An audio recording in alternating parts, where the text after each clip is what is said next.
Bienvenida a toda persona que nos sigue a través de esta transmisión. Dios les bendiga en esta mañana. Apocalipsis capítulo 1 versículo 3 me indica con un amén cuando ya lo tenga listo. Gloria a Dios. Dice así la palabra del Señor: bienaventurado el que lee y los que oyen las palabras de esta profecía y guardan las cosas en ella escritas, porque el tiempo está cerca. Hasta ahí, mi hermano, bienaventurados somos, amén. Al estar en la casa de Dios, bienaventurados al guardar la palabra del Señor, aprenderla, atesorarla, amén, y guardarla en nuestro corazón. Vamos a dar gracias al Señor en esta mañana. Te damos gracias, bendito Dios. Estamos delante de tu presencia, Señor, una vez más en este lugar, agradeciendo, mi Dios, tu misericordia, tu fidelidad, agradeciendo, Señor, que un día más nos prestas la vida, la salud. Te damos gracias, mi Dios, y en esta mañana ponemos en tus manos toda petición, toda necesidad, en el nombre de Jesús, toda enfermedad, Padre, sana en el nombre de Jesús. Mira, Señor, pedimos bendigas esta escuela dominical, bendiga, Señor, a cada uno de los oyentes, mi Dios, a cada maestro, Señor, y a cada uno de los que nos escuchan desde casa. De igual manera, que tu Espíritu Santo venga a traer, Señor, edificación sobre cada una de nuestras vidas, que tu palabra, Señor, venga a levantar, a confortar, a edificar, a hacer la obra, Señor, que tú quieres. Ponemos todo en tus manos, en el nombre precioso de Jesús, amén. Y alabamos al Señor, amén, mi hermano, con esta alabanza, y después de ello pasamos a nuestras clases. Traemos hoy ante tu altar nuestras coronas, queremos darte lo mejor de nuestras vidas, te entregaré mi amor entero, los sueños que logré alcanzar,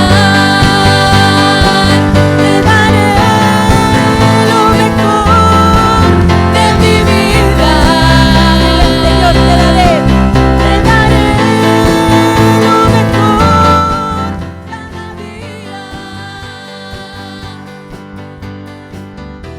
Será mucho más que una canción, tu obediencia es mi mejor adoración. Traemos hoy ante tu altar nuestras coronas, queremos darte lo mejor de nuestras vidas, daremos solo las primicias, pues tú mereces lo mejor, te daré lo mejor de mi vida, Señor, te daré lo mejor cada día. Dile al Señor, será mucho más que una canción, tu obediencia es mi mejor adoración, te daré lo mejor de mi vida, te daré lo mejor cada día. Será mucho más que una canción, tu obediencia es mi mejor adoración, te daré lo mejor de mí, te daré lo mejor de mí, te daré lo mejor de mí, te daré lo mejor.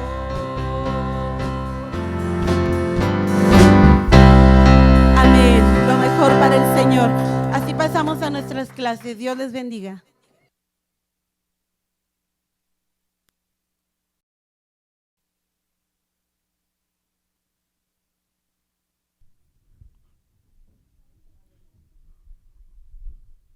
Buenos días, hermanos. Dios les bendiga.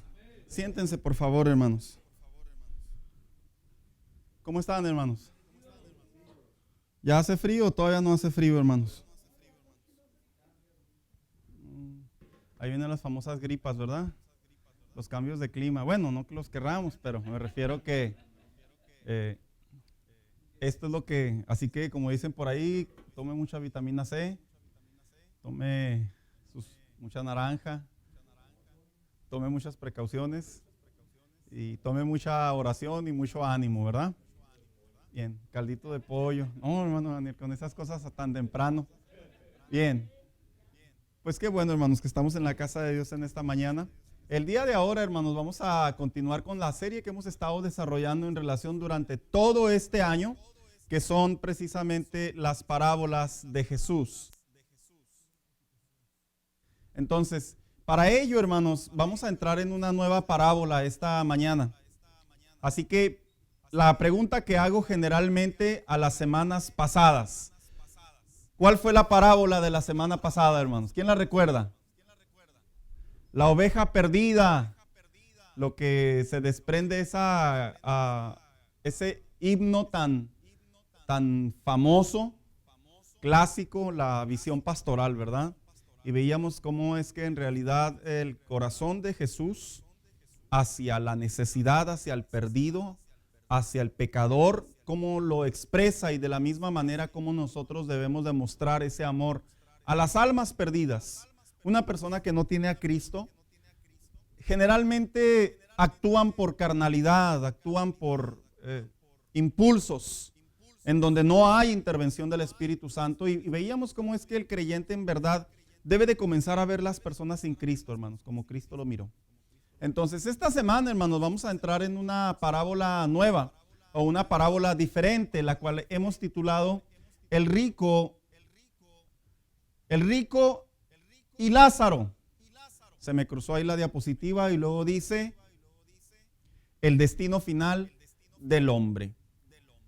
Esta historia, parábola, enseñanza, ¿sabían ustedes que es una de las parábolas más controversiales del Nuevo Testamento, hermanos? Porque esta historia, hay un grupo de pensadores que dice que es una parábola.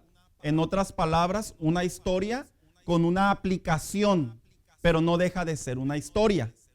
Mientras otros la consideran una historia real, porque dicen que una parábola no usa nombres propios dentro de las reglas de la hermenéutica. Y Jesús usó un nombre, el nombre de Lázaro. Y se dice que entre los teólogos existe esa diferencia, que si es o no es parábola, y que si es parábola, ¿cómo se le daría entonces el título? ¿Por qué? Porque pareciera ser que si permitimos decir que es historia real, estaríamos cayendo en la conclusión que entre el cielo o el lugar de reposo y el lugar de tormento, que es la antesala del destino final del hombre, estaríamos creyendo que el hombre entonces prácticamente, ¿qué? Se pueden ver unos a otros. A pesar de que existen argumentos de ambos lados que a mi parecer y a mi estudio, hermanos, ambos son válidos.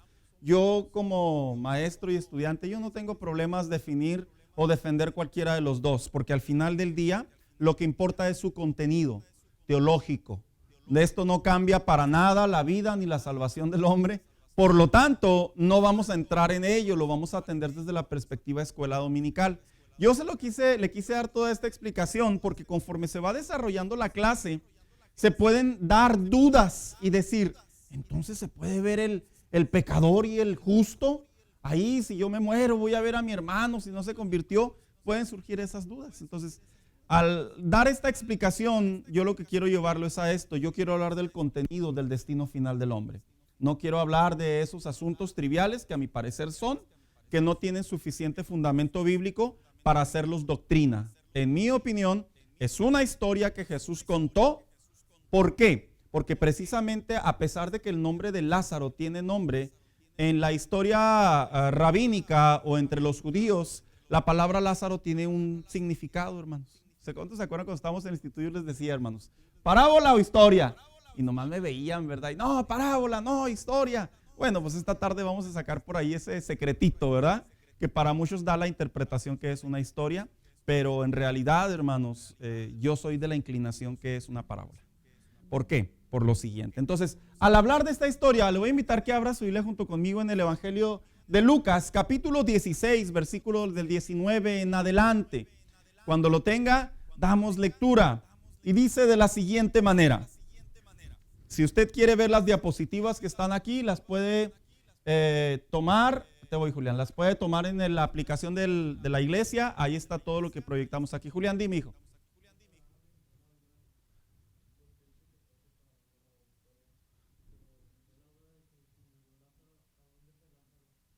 Lázaro fue al seno de Abraham, hijo, que es lo que vamos a estar explicando ahora. Lo vamos a estar explicando de una manera muy sencilla a nivel escuela dominical, en donde no vamos a profundizar, porque en realidad esta historia merece horas para poder determinar cada evento. Yo lo quise tomar y lo quise aplicar a explicación de escuela dominical y lo vamos a ver ahorita a continuación. Pero en realidad tiene un precioso debate para aquellos que nos gusta encontrar significados de las palabras. Así que ahorita vamos a responder eso. Dice la Biblia de la siguiente manera. Dice la historia: había un hombre rico que se vestía de púrpura y de lino fino y hacía cada día banquete con esplendidez, opulencia, riquezas. Pero también había un mendigo llamado Lázaro que estaba echado a la puerta de aquel. En otras palabras, Lázaro estaba ¿en dónde, hermanos? ¿Afuera de dónde? De la casa del hombre rico o de los ricos. Y dice que estaba lleno de llagas y ansiaba saciarse de las migajas que caían de la mesa del rico. Y aún los perros venían y le lamían las llagas, lo que se cree que posiblemente estaba leproso. Aconteció que cuando murió el mendigo, y fue llevado por los ángeles al seno de Abraham. Y murió también el rico, pero dice que fue sepultado. Y en el Hades alzó sus ojos estando en tormento o en tormentos, y vio de lejos a Abraham y a Lázaro en su seno. Entonces él, dando voces, dijo: Padre Abraham. Qué interesante, ¿verdad, hermanos? ¿Cómo lograr detectar que era el padre Abraham? Es una de las preguntas tan simples, pero que nos lleva a la explicación si es parábola historia. Padre Abraham lo reconoció. Ten misericordia de mí y envía a Lázaro para que moje la punta de su dedo en agua y refresque mi lengua, porque estoy atormentado en llama. Pero Abraham le dijo: Hijo, acuérdate que recibiste tus bienes en tu vida y Lázaro también sus males. Pero ahora este es consolado aquí y tú atormentado. Además de todo esto, una gran cima está puesta entre nosotros y vosotros, de manera que los que quieren pasar de aquí a vosotros no pueden, ni de allá pasar acá. Entonces le dijo: Te ruego pues, Padre, que le envíes a la casa de mi padre, porque tengo 5 hermanos, para que les testifique, a fin de que no vengan ellos también a este lugar de tormento. Y Abraham le dijo: A Moisés y a los profetas tienen, óiganlos. Él entonces dijo: No, padre Abraham, pero si alguno fuere a ellos de entre los muertos, se arrepentirían. Mas Abraham le dijo: Si no oyen a Moisés y a los profetas, tampoco se persuadirán, aunque alguno se levante de los muertos. O sea, en otras palabras, si a los vivos no escuchan, pues menos a los muertos, ¿verdad? Bien. Para poder hablar de esta parábola o de esta historia, hermanos, dependiendo como lo querramos interpretar, primero vamos a hablar de la introducción brevemente. Y dice: aun cuando Jesucristo enseñó temas sobre la vida cristiana, sus avances, su corazón, su fe, la santidad, el perdón, etcétera, etcétera, existe un tema que es de gran importancia y es el destino final del hombre después de la muerte. En los tiempos del Nuevo Testamento, el grupo religioso predominante, que eran los fariseos, tenían sus propias ideas y esto era incorrecto. Aún en estos tiempos es importante utilizar esta parábola para explicar el destino final del hombre. Desde los tiempos de Jesús existía un gran error de cuál era el destino del hombre, hermanos. Desde los tiempos de Jesús. De hecho, ahorita vamos a ver más adelante que en realidad en el Antiguo Testamento la revelación progresiva de un redentor o de Jesucristo y la revelación progresiva del destino final del hombre no era muy claro para los hombres. No lo tenían en claro qué sucedía después de la muerte. Hasta el Nuevo Testamento es cuando nosotros tenemos más claridad. Y aún así, la misma Biblia no da suficiente información como muchos la deseáramos para tener satisfacción y decir, ahora ya lo entiendo todo. Pero aún así, cuando no existe la suficiente revelación a nuestro criterio, a nuestro gusto para poder dar crédito, eso no significa que la Biblia no dice hacia dónde se dirige el destino final del hombre cuando el hombre muere. Yo, a lo largo de mi vida cristiana, a mí me ha quedado muy en claro que cuando el hombre muere, de acuerdo a Hebreos, el hombre pasa a un juicio. A lo largo de mi vida como creyente, he escuchado un sinfín de historias, la reencarnación, dentro del ámbito cristiano también, como lo escucha. Lo que se le conoce el famoso purgatorio dentro del movimiento religioso popular. ¿Qué también? Lo metafórico, que el alma es aniquilada y la muerte representa un estado de pérdida, de donde ya no hay nada, como se le conocen a aquellos que andan tocando puertas. Y a pesar de que dentro del cristianismo, fuera del cristianismo y a lo largo de todos los años ha existido esa falta de entendimiento sobre el destino final del hombre, esta parábola en realidad, hermanos, sí nos da mucha luz de que manera tan práctica podamos comprender hacia dónde se dirige el hombre y por qué tiene que ser una parábola. ¿Por qué lo enseñó Jesús?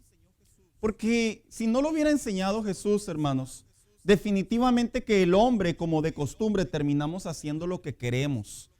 Es bien padre cuando la gente entra a la escuela, les dan el financial aid y les dan dinero y los becan, pero qué triste que muchas de las veces no terminan aún con todos esos apoyos, ¿verdad, hermanos? Es doloroso, no lo critico, es doloroso, diferentes razones. Y de igual manera le sucede a muchos en la vida cristiana. Piensan que por el hecho de tener a Cristo en el corazón a través de una oración o de ciertas prácticas cristianas, bíblicas, ellos piensan que el cielo ya les pertenece. Pero esta parábola enseña claramente que la oportunidad para vivir una vida de acuerdo a la palabra de Dios es en la tierra. Hace tiempo, conversando con un creyente, él tenía el pensamiento que una vez que una persona muere, a pesar de que existe un infierno, Dios no es tan malo como para dejarlo en la condenación eterna por los siglos de los siglos para siempre jamás. O sea, lo remarco. No, estoy hablando de un creyente, hermanos. Me salió la pregunta, ¿quién es tu pastor? ¿Así? Porque sería interesante que tú te acercaras a tu pastor y le preguntaras si lo que tú crees es propio o él te lo enseñó. Todo creyente nos debe quedar en claridad que una vez que el hombre muere, ya no hay segundas oportunidades. Una vez que el hombre muere, la justicia de Dios se va a ejercer sobre un juicio. Y no importa, como dijo el apóstol Pablo, que siendo yo heraldo del evangelio, o sea, en otras palabras, mensajero del evangelio, dice lo que decía el apóstol Pablo, yo me vaya a perder. O sea que en otras palabras, a la iglesia del Nuevo Testamento le quedaba muy en claro que el destino final del hombre no hay vuelta atrás. Y como creyentes, sí debemos de tenerlo bien afirmado sobre nuestro entendimiento, tanto como bíblico, tanto como devocional y personal. ¿Por qué? Porque de ahí pende toda nuestra relación con Dios, hermanos. ¿Sí me explico? Mire, yo entiendo que hay trabajos en donde hay gente que hace lo que quiera y hasta los promueven. Hay estudiantes que van a las escuelas, hacen lo que quieran y hasta gradúan con honor. Hay personas que viven una vida dentro del margen desordenada, en la apariencia ordenada y les va bien. El estándar de la Biblia es el siguiente: el hombre que no muestre una comunión con Dios en paz, en santidad, dice claramente la carta a los Hebreos, no verá al Señor. Entonces, ¿por qué lo tengo que dejar en claro? Para limpiar el falso error, confusión, concepto de que la vida cristiana es echándole ganitas o intentando llegar al mínimo. En la vida cristiana no hay mínimo, hermano. En la vida cristiana es esfuérzate. Y el esfuerzo es un estándar que está por encima de ¿qué? De lo normal. ¿Sí sabía eso, hermanos? El esfuerzo es un estándar que está por encima de lo normal.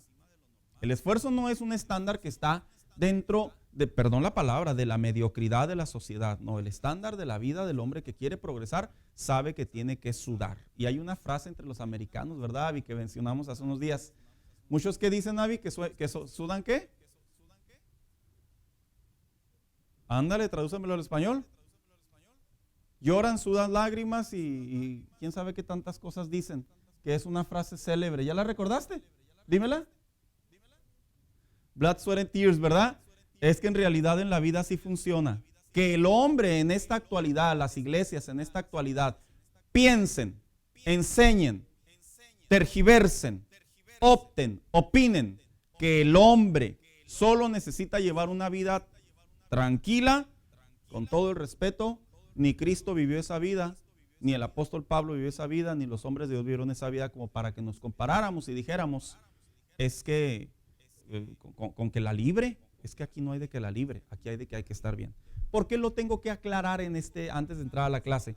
Porque todo lo que hagamos en la tierra, una vez nuestro destino final sea asignado, hermano, ya no hay vuelta atrás. Por eso es que lo tengo que explicar de la siguiente manera. Así que Jesús también les habló a los hombres acerca de su destino y dice su contexto y su propósito. Esta parábola es en respuesta a la continua idea de los fariseos al creer que por el hecho de ser descendientes de Abraham, que era el padre de la fe, existía una ventaja que la consideraban seguridad o como una especie de garantía. Que al morir ellos podían llegar a lo que se le conocía al seno de Abraham, una expresión rabínica a donde iban los creyentes del Antiguo Testamento al morir.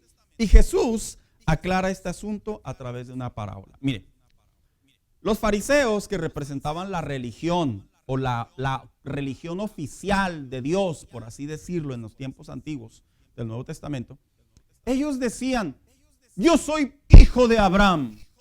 Así que era como una especie de prensa, ¿verdad? Allá en México, que había unos años en donde el que traía un gafete de prensa era como intocable, ¿verdad, hermanos? ¿Sí se acuerdan? Y también los mismos policías, ¿verdad? A veces usan mal uso de ello, su charola, y piensan que por el hecho de ser policías no les pueden hacer nada. Los fariseos tenían una vida muy similar. Ellos creían que por el hecho de ser descendientes de Abraham y no ser perros o gentiles, como se interpretaba, o samaritanos también, ellos creían que el hombre podía vivir como él quería. Al final del día eran hijos de Abraham. O sea, en otras palabras, estaban como blindados, que no importa la vida que llevaran, no importa los errores, las faltas, las injusticias que practicaran, siempre iba a haber un espacio en el seno de Abraham para ellos. Esto era una tendencia judía entre los fariseos. Hermano Daniel.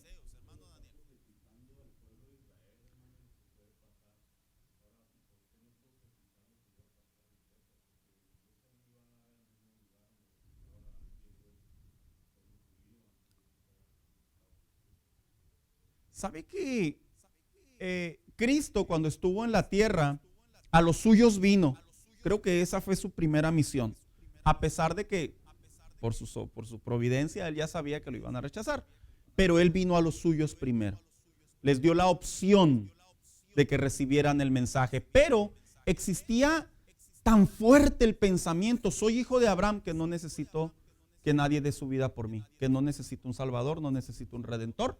Mi vida espiritualmente hablando, si yo muero me voy al seno de Abraham. Ahora vamos a dejar en claro que ahorita vamos a dar esas explicaciones. Lo que era el seno de Abraham y lo que era el lugar a donde este hombre se dirigió. Y para ello vamos a dar los nombres y las interpretaciones de unas palabras claves que están en esta parábola. En primer lugar, el hombre rico es una comparación a la vida de los fariseos. Ahorita vamos a decir por qué. 2. El pobre Lázaro era una comparación de un pecador. Cuando dice que ambos mueren, nos habla que nadie está exento de la muerte. El seno de Abraham en realidad era un lugar de descanso, lo que se le conoce posterior a lo que ya es el cielo.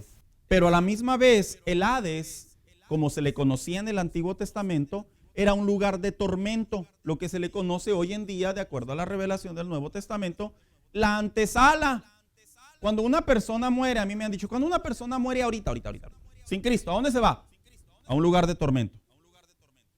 Y luego después, cuando se cumpla el Apocalipsis, el gran juicio de trono blanco, haga de cuenta que ahorita están los tribunales, ahí ahora sí, ya va al botellón, como se dice acá entre el pueblo, ¿verdad? Ahora sí ya va para adentro. Mientras tanto, esa persona ya está sufriendo de antemano bíblicamente. Siguiente, al morir ambos, que no hay retorno.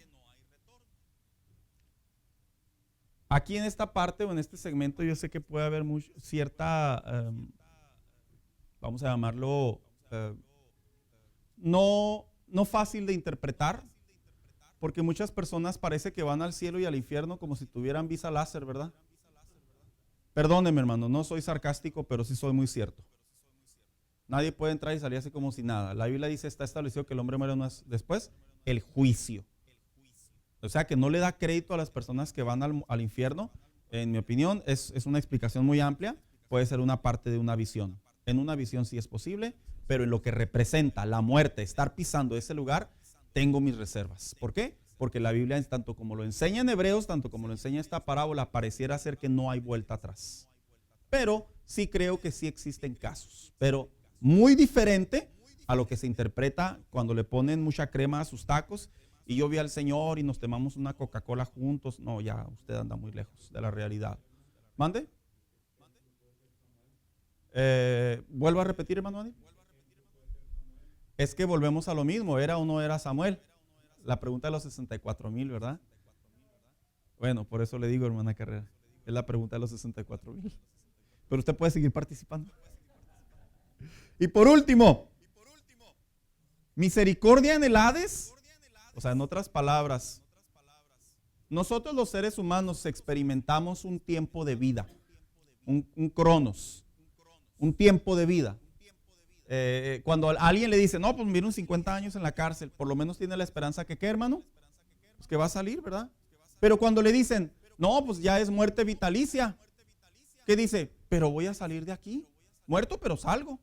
Porque el hombre en su manera de vivir y de pensar, en su raciocinio, el hombre sabe que todo tiene un final, tiene un punto terminante. En la Biblia, en la palabra de Dios, el destino final del hombre no tiene un punto final, bajo el contexto que es una condenación eterna, no se va a detener el tiempo. Nosotros vivimos en el tiempo de la vanidad, en donde todo termina. Sale una flor, se muere una flor. Hay un río aquí, desemboca acá. Pero en la Biblia, repito, el infierno, tanto como es real, tanto como es eterno. En otras palabras, no le deseo a nadie que se vaya al infierno, porque deseárselo es lo peor que el hombre puede expresar como ser humano, porque es un lugar que ahorita lo vamos a ver más adelante, de terrible dolor, de terrible sufrimiento, y definitivamente que si el hombre utilizara su sentido común hacia dónde quiere dirigir su vida, enmendaría mucho su vida en la tierra en vida. Y les digo una cosa, hermanos, y yo no estoy hablando meramente del impío, del que no tiene a Cristo. Yo hablo del creyente. Porque a veces en la vida cristiana nos sentimos como los hijos de Abraham. Hacemos lo que queremos, al cabo ya tenemos a Cristo en nuestro corazón. Al cabo Él me va a alivianar. No. Ahorita está como abogado en el tiempo de la gracia, pero después de que viene la gran tribulación, a partir de ese evento hacia enfrente, vamos a ver a Dios, a Jesucristo, tomando juicio sobre la humanidad y posteriormente enjuiciando a todo aquel que no se encontraba escrito en el libro de la vida. Tan tajante, tan crudo, perdóneme, hermano, pero es que no lo puedo explicar de otra manera. No le puedo decir, no, mire, pues usted sabe lo que hace. No, así como se lo expliqué, así queda. Así. Así que vamos a entrar en las interpretaciones y las aplicaciones de ellos. En primer lugar, ¿quién era el rico? Entre los hombres ricos también estaban los fariseos. donde se muestra un gran deseo por el dinero y la avaricia. ¿Sabía usted que cuando Cristo dijo, había un hombre rico, utiliza este término porque la palabra rico no solo se asocia con alguien que tiene dinero, sino que los fariseos en los tiempos de Jesús, ¿sabía usted que eran hombres ricos, hermanos? O sea, no había fariseos amolados, para que me entienda. Los fariseos generalmente, como trabajaban, o por así decirlo, estaban al servicio de Dios, se terminaban fajando grandes cantidades de dinero, y no estoy exagerando, la historia lo avala, en donde estos hombres, tanto como los empresarios, pero tanto como los fariseos, ambos eran comparados como hombres ricos. Así que cuando Cristo dice, había un hombre rico, en realidad, ¿sabe a quién le estaba diciendo? Había un fariseo, estaba diciendo Jesús en otras palabras. Y dice aquí, ellos se dedicaban constantemente a tener festines, paris, fiestas, de manera que derrochaban el dinero. ¿Sabía usted que había una tendencia, había un pensamiento entre los hombres ricos, hermanos? Que alguien que tenía dinero, era bien raro que fueran tacaños. Les gustaba despilfarrar el dinero a los hombres ricos. ¿Por qué? Porque decían, vida solo hay una, así que hay que darle. Y qué interesante, ¿verdad? Porque, pues bueno, por lo menos se morían, vamos a decirlo así, pues dándole rienda, ¿verdad?, a la vida, pasándosela suave. Y dice de la siguiente manera, la cual era obtenida en muchas de las ocasiones, no siempre, de manera injusta o por robo. En los fariseos sí era de manera injusta, porque Cristo los confrontó infinidad de veces en relación al trato hacia la sociedad, en relación al trato hacia la economía. Y ahí lo encuentran en la historia en los evangelios. Dice, y se creía que el rico era amado por Dios. Había un cliché en los judíos que decían, tú tienes dinero porque Dios te ama mucho. Oiga, como que suena ese cliché muy actual, ¿verdad? Cuando vemos a alguien que tiene dinero, que está prosperado, que es la palabra que generalmente usamos, decimos, ¿qué decimos, hermanos? No, el hermano está bien conectadote con el Señor. No necesariamente. Sí, por eso está tan bendecido. Pero no necesariamente. El hombre, por su propio esfuerzo, lógicamente también puede generar riquezas. Pero en los judíos existía esa superstición, que el rico tenía el favor de Dios, y por lo tanto, si el rico tenía el favor de Dios, el pobre, ¿qué tenía, hermanos? Gracias, hermana Carrera. El pobre prácticamente estaba amolado porque no tenía el favor de Dios y se creía que era porque había cometido un pecado o él o sus padres. Por lo tanto, cuando Cristo dice había un hombre rico, es porque le estaba hablando a la población de los fariseos, diciéndoles en pocas palabras, no piensen ustedes que porque son hijos de Abraham, que porque viven bien, no piensen ustedes que su destino final va a ser algo alegre. Si no tienen a Cristo en el corazón, si no hay un arrepentimiento, si no hay una vida justa, no van a vivir de esa manera en su eternidad. Y sabe, hermano, es bien contradictorio cómo el hombre puede crear el pensamiento que puede llevar una vida muy moral, muy buena, muy próspera en la tierra, y piensa que automáticamente es merecedor del cielo. No es así siempre, hermanos.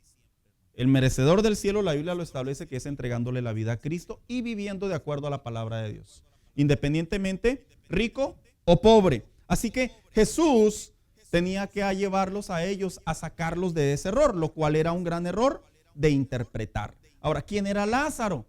Bueno, la palabra Lázaro, hermano, es el símbolo de los pecadores. Su nombre era muy común por su significado en la palabra hebrea.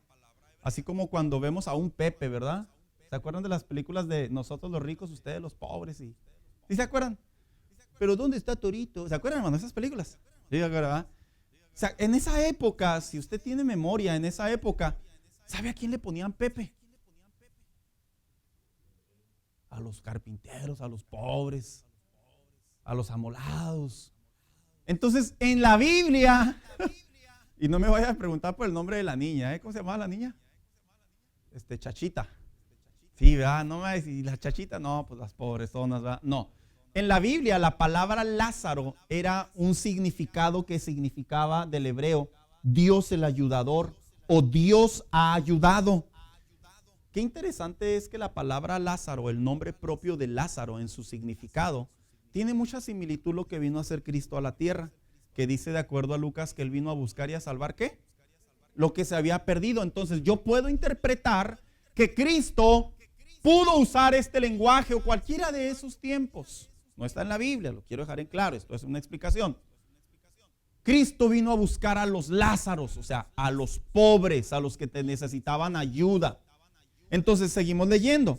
Jesús vino a buscar al pecador y comía con ellos, por lo que fue fuertemente criticado por los fariseos. Obviamente los fariseos jamás se iban a mezclar con el pueblo, con el populacho, con el amolado. Dice, pero él venía con el firme propósito de traer salvación al perdido. Así que este hombre representaba una vida redimida con Cristo. ¿Por qué?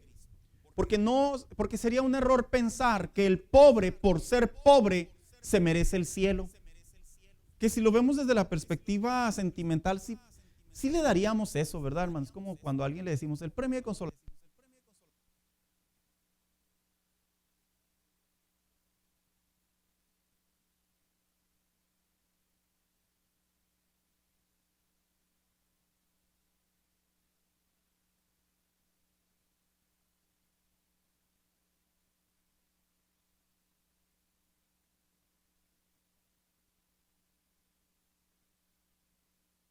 Sí, gloria a Dios, sí, ya estamos otra vez.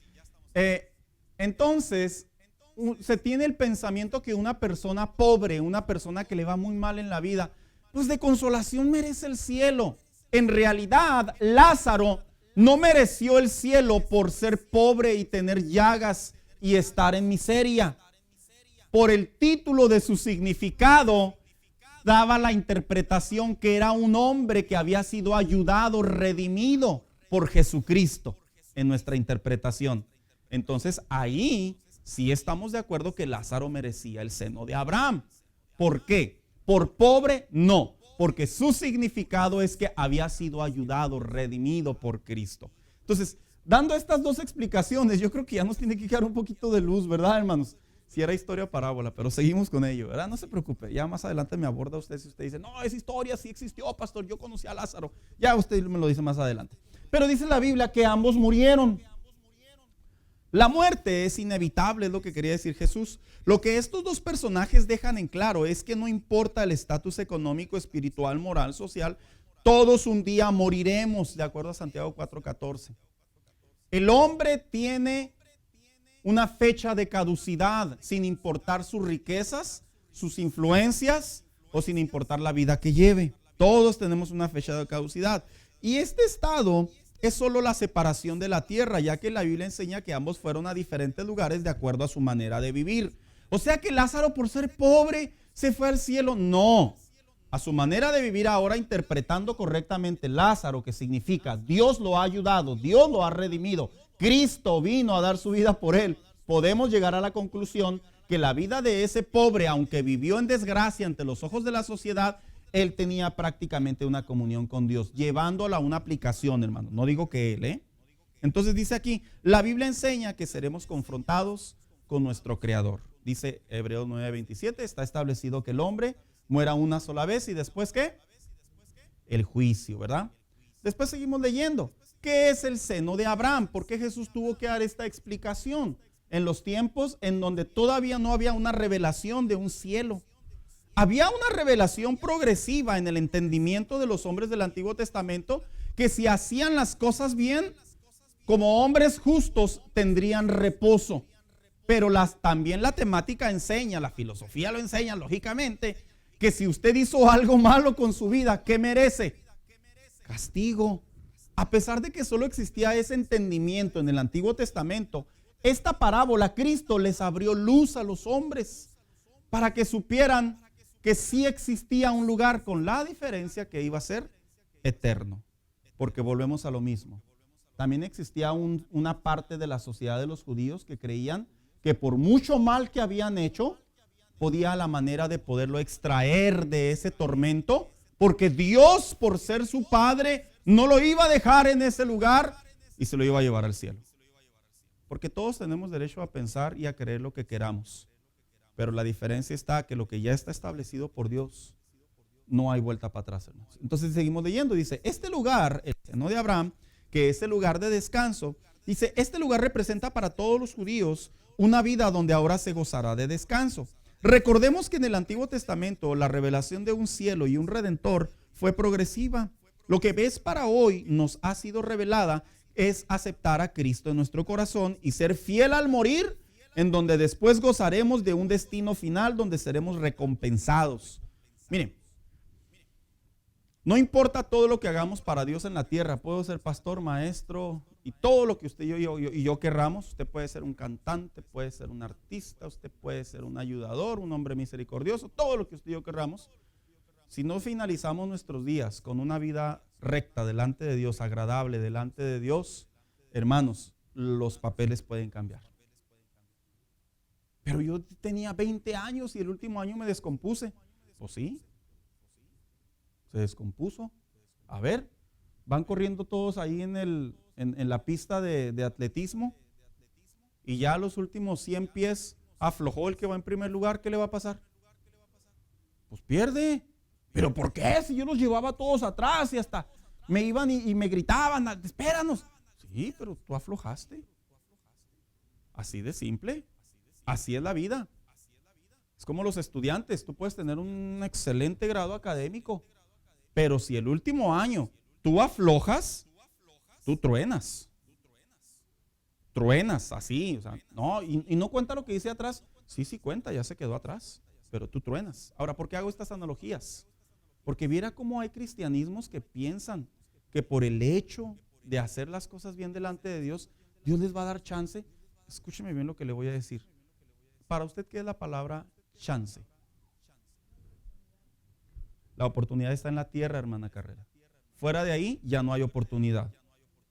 Y eso era algo que Cristo estaba enseñando. Así que dice aquí, ya que Jesús nos preparó una morada, Juan 14:2, a donde yo voy, ustedes todavía no pueden ir porque voy a preparar morada para donde yo estoy, ustedes también estén. Ahora, en el Nuevo Testamento, como todavía la revelación en los tiempos de Jesús, el cielo no era claro todavía, hasta los apóstoles que adoctrinaron a la iglesia. El libro de Apocalipsis nos da más luz de que hay un cielo, una nueva Jerusalén, una tierra prometida, una morada celestial, un tercer cielo. Hasta ese punto ya hay más entendimiento, pero mientras tanto en los tiempos de Jesús, el seno de Abraham representaba el destino final del hombre. En los tiempos de Jesús, a su entendimiento de la revelación progresiva. Pero ahora vamos a ver el lado contrario, lo que era el Hades. El Hades era un lugar de tormento. El Hades viene de la palabra griega que significa Hades, pero sin H.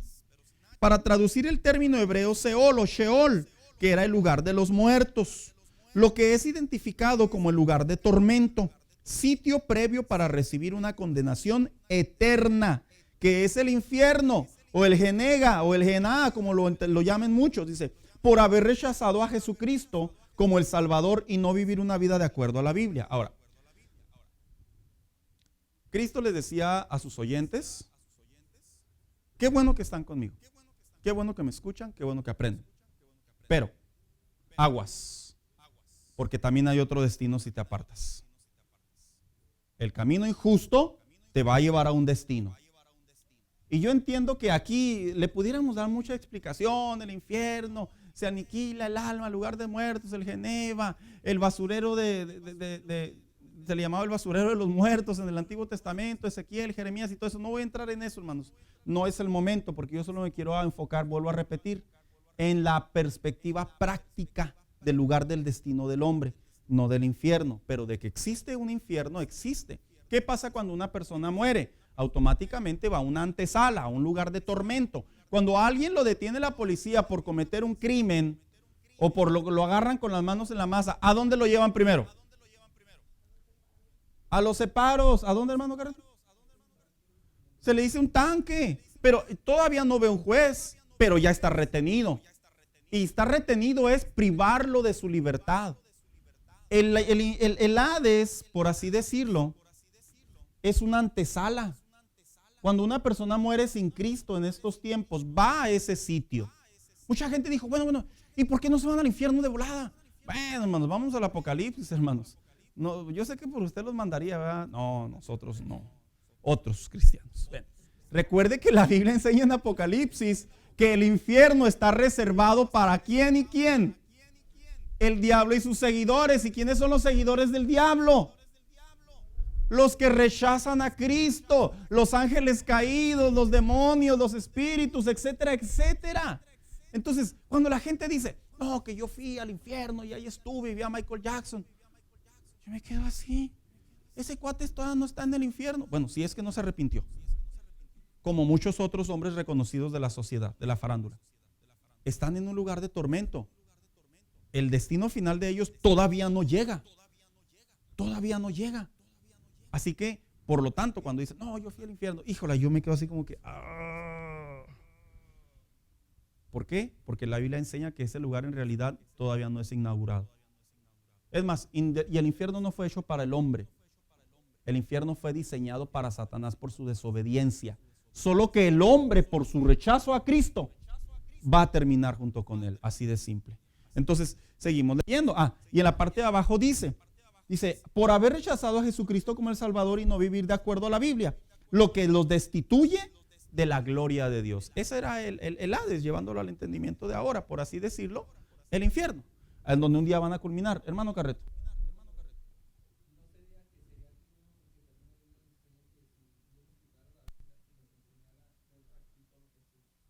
Oh.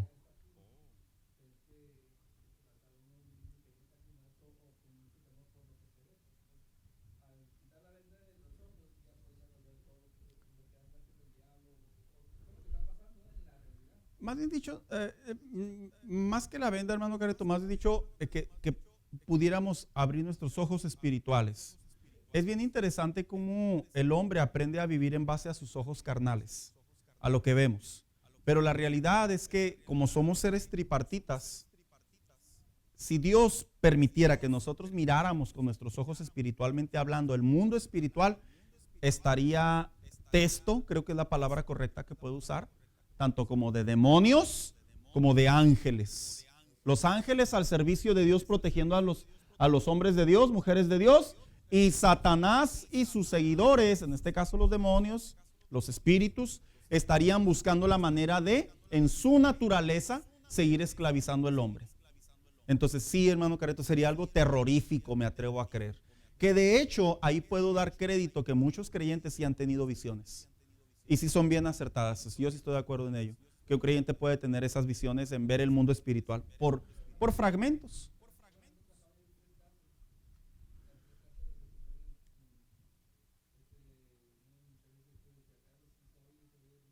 Ok.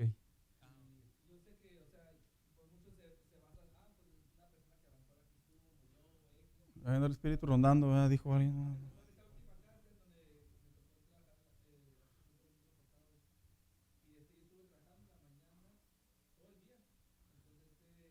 ¿Escuchó ruidos, hermano Carreta? Ok.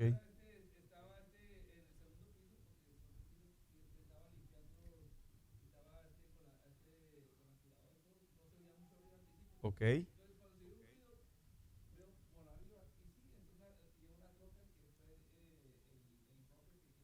Sí.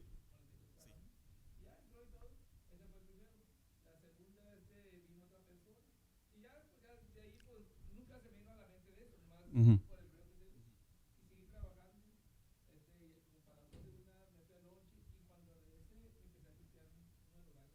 Y ahí salió todo.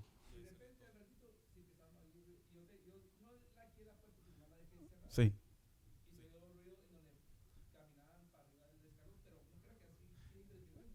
Como si alguien literalmente estuviera subiendo.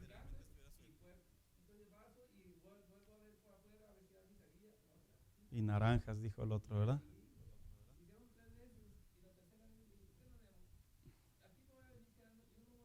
Yo tengo trabajo.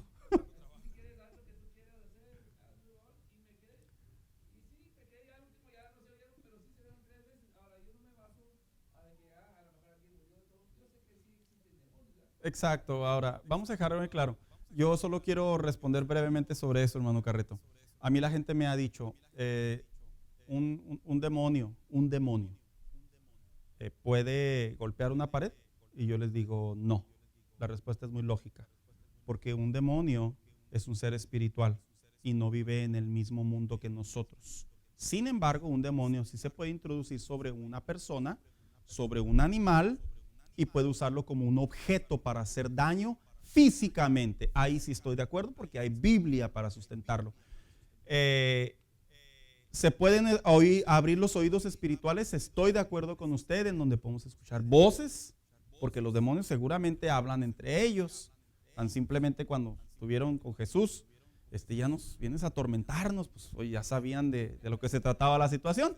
Pero sí, en ese tipo de casos, orar, Señor, yo tengo mucha chamba, me quiero ir temprano, Señor, así que dile al diablo que se aguante ahí ahorita que me vaya. Hasta que se vaya, que vengan los otros, ¿verdad? Así que viene el lugar a morir ambos. Dice, no hay retorno, lo que nos habla de una eternidad. El rico y Lázaro al morir, ambos, ese fue su lugar de destino eterno, ya sea de tormento o de descanso. Existen diferentes ideas sobre el destino del hombre, no solo en cuestión de sentir dolor, sino también su tiempo de estadía en ese lugar. La Biblia enseña que una vez que el hombre muere, debe rendir cuentas por su manera de vivir y su destino no tiene retorno y es eterno. Apocalipsis 20, todo el capítulo, principalmente los últimos versículos, claramente dicen para siempre jamás, por una eternidad. ¿Qué significa? Nosotros no tenemos conocimiento de una eternidad, hermanos, porque vivimos una vida muy corta, muy pequeña. Imagínense, hermanos, que que alcanzáramos los tiempos de la edad de Noé, de Adán, ¿verdad? ¿A quién le gustaría? No, si muchos con 40 se andan desbaratando, ¿verdad? Bueno, se me salió el pensamiento. Pero imagínense tener esa vida, ¿verdad? Para ellos todavía pudiéramos decir, no, pues si está lejos la vida. Pero para nosotros es algo muy pequeño. Por eso es que a veces al hombre le cuesta mucho trabajo creer que el infierno es eterno, porque no tiene conocimiento de algo eterno. Pero esta historia, esta parábola sí enseña que hay una eternidad, la cual nosotros desconocemos, pero que un día llegaremos a ella, ya sea al cielo o al infierno. También dice aquí, este hombre creía que había misericordia en el Hades, porque mire lo que dijo. El rico pidió que se mojara la punta del dedo de Lázaro para refrescar la lengua, porque estaba siendo atormentado en esa llama. La Biblia enseña que el infierno es un lugar de dolor. El infierno no es un lugar de pachanga, como lo muestran las caricaturas infantiles, como lo mostró Eugenio Derbez, como lo muestra la comedia sátira, como lo demuestran los libros, como lo demuestran las conversaciones y los chistes. La Biblia enseña que el infierno es un lugar de tormento, es un lugar de dolor, es un lugar triste. No encuentro palabras para describirlo. Lo único que puedo decir es que nadie deberíamos de estar ahí porque tenemos la opción a poder mantenernos bien en Dios. Así que Lucas 13:28, ¿quién lo quiere leer, por favor? Y Marcos 9:44, hermano. No he leído ningún pasaje bíblico esta ocasión. ¿Quién los tiene por ahí? Hermano Juan. Allí será el llanto y el crujir de dientes cuando veáis a Abraham, a Isaac, a Jacob y a todos los profetas del reino de Dios, y vosotros estéis excluidos.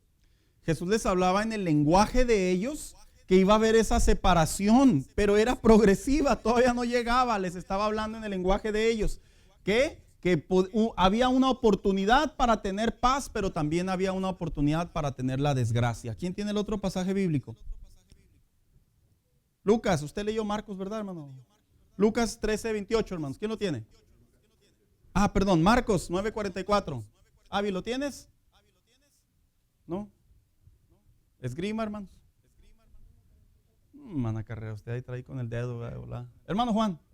Donde el gusano de ellos no muere y el fuego nunca se apaga. Cuando dice y el gusano de ellos, ¿a qué se referirá? ¿Que todos traemos un gusano o qué? Es un término metafórico, dando a entender en donde el alma del hombre no va a morir, en donde uno va a pasar la eternidad, hermanos. Y luego, ¿qué dice la siguiente parte, hermano Juan? ¿Sí? ¿Y el fuego qué? Hermanos, el infierno no es un juego, el infierno es un lugar doloroso, tormentoso. Y si usted alguna vez se ha quemado por 10 segundos, no sé, así, y usted siente que le arrancan la mano, esto estamos hablando literalmente que el hombre va a tener conocimiento pleno del dolor en su descripción total, lo que es el infierno. Porque existen pensamientos, tendencias, que opinan que el infierno no va a ser un lugar tan peligroso o tan doloroso. Cristo en ningún momento y Apocalipsis en ningún momento describe que el infierno va a ser soportable. El infierno va a ser insoportable desde la perspectiva dolor. Y lo peor es que no van a morir las personas, hermano. Bueno, en este caso el alma, ¿verdad? Hermano Daniel.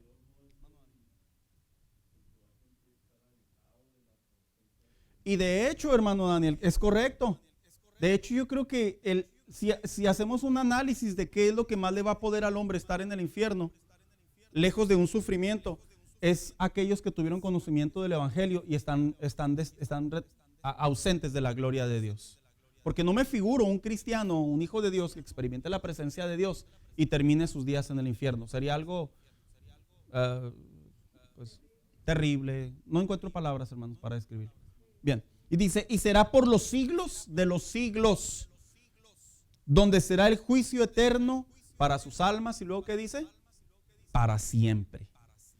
O sea, sí, que, o sea, Dios no los va a perdonar. A ver, vamos a dejar algo en claro. El perdón es ahorita. El hombre ahorita se puede arrepentir.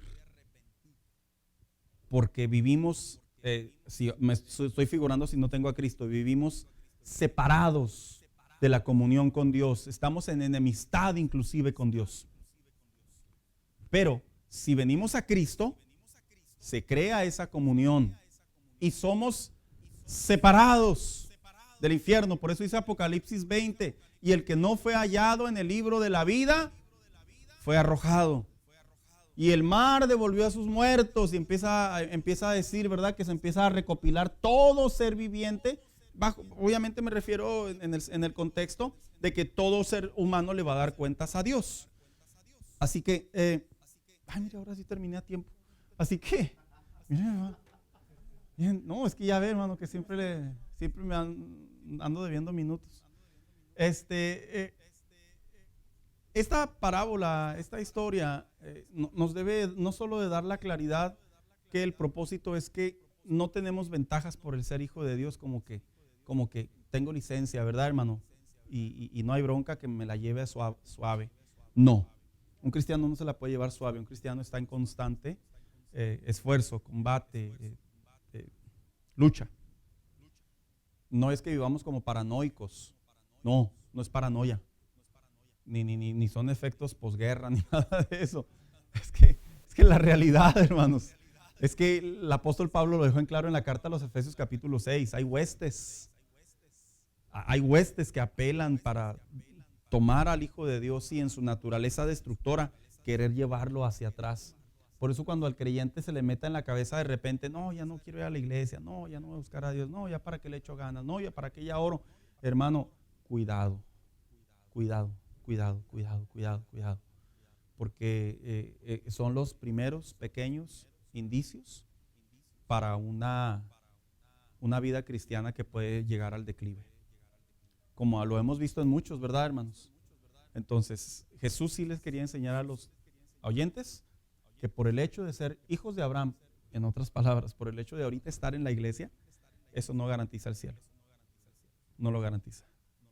En realidad, la vida cristiana se vive afuera, hermanos. Aquí venimos a gozarnos, a llenarnos, a aprender. Pero aquí no es así como que le estoy poniendo estrellitas ahí o moneditas, ¿verdad? Ahí para que me la perdonen. No. Aquí venimos a gozarnos, a llenarnos, a aprender, a armonizar, a muchas cosas, pero nada que ver con el pensar que esto es el cielo. Pastor Saki, ya no puedo venir a la iglesia. Pues dele, a ver a dónde llega. Lo necesitamos definitivamente la iglesia. Es parte de la vida cristiana. Póngase de pie, vamos a darle gracias a Dios en esta hora. Y que Dios nos ayude, hermanos, porque sí vale la pena esforzarnos. Y en mi opinión, hermanos, como decían los cristianos del antiguo, Maranata, ¿verdad? Ahora sí yo creo que esa frase se está cumpliendo cada día más. Y ya ahorita si Cristo no viene, pues nos llevan, hermanos. Ya ve cómo está la situación ahorita en la pandemia, ¿verdad? No dejemos de orar por todos esos hermanos de la fe que por alguna razón están desanimados, o por alguna razón están enfermos, convalecientes, por alguna razón no la están viviendo bien, no dejar de orar por ellos, hermanos, dar palabras de aliento, de ánimo. Hermano, tú ya estás más del otro lado que de este lado, así que pues ponte de pie, ¿verdad? Ya el último estirón, agárrate fuerte. Nosotros que tenemos buena salud, pues mantenernos libres, cuidados, hermanos. Vamos a darle gracias a Dios en esta mañana. Oscar, despídenos en oración, Oscar, por favor.